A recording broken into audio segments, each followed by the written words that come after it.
I think it's a variety of reasons. I think one of them is the sheer joy of the language. The language that she wrote is so superb. Every sentence beautifully constructed.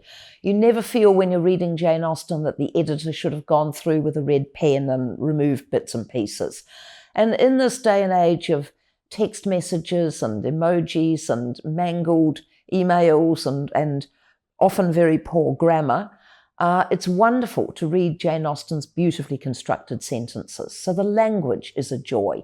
For some readers, it's a slight stumbling block if they're not used to reading 19th century novels.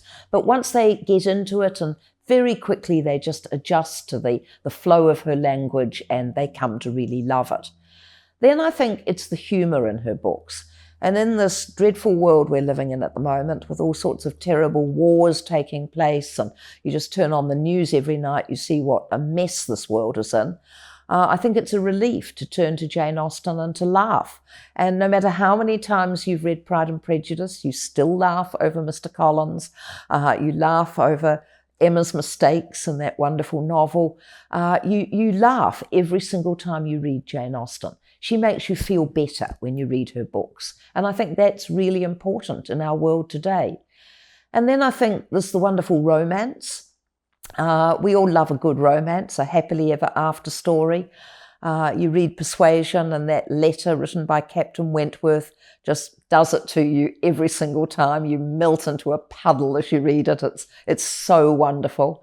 So the romance is fabulous, and people still want romance in our modern world.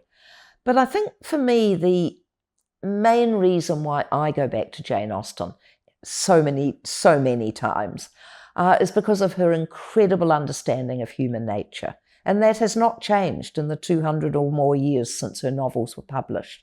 I think everybody knows a Miss Bates, sort of person who never stops talking. You've all been stuck on the telephone with a Miss Bates on the other end. I think everyone knows a Mrs. Norris, the sort of person who's forgotten their purse when it's their turn to pay for the drinks, somebody who's stingy. We all know sporting bores like John Thorpe and Northanger Abbey. We know party animals like Sir John Middleton from Sense and Sensibility. We know hypochondriacs like Mary Musgrove or Mr. Woodhouse. Jane Austen's characters are alive and well in our world today. And as we read the books, we not only learn more about our fellow human beings, but I think we also learn about ourselves as we read them. And we gain more knowledge about ourselves. And this is why I think you have to reread Jane Austen. The book you read as a teenager is going to be a completely different book to the one that you read as a more mature adult. And you yourself have learned life lessons that you bring to your reading of the book, or you've had experiences that mean you see something slightly differently. And just as one example, when my mother first read me Pride and Prejudice, I thought Mrs. Bennet was the mother from hell. You know, how could any girl cope with a mother as embarrassing as Mrs. Bennet? But as I grew older and when I became a mother myself, I started to think about Mr. Bennet's role, and that he just takes off to that library and closes the door, and she's left worrying about her daughters and how they are going to survive economically if their father dies. So while she goes about it in a very vulgar way, she is at least being a better parent than is Mr. Bennet. So I think, you come to see these characters very differently according to your age and your experiences in life.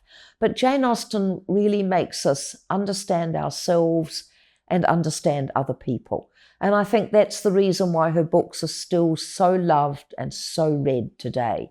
There's nothing dated about them, nothing at all. The characters might be in Regency gowns and driving around in carriages, but her human beings are spot on in the world today. And that's why we keep going back to them.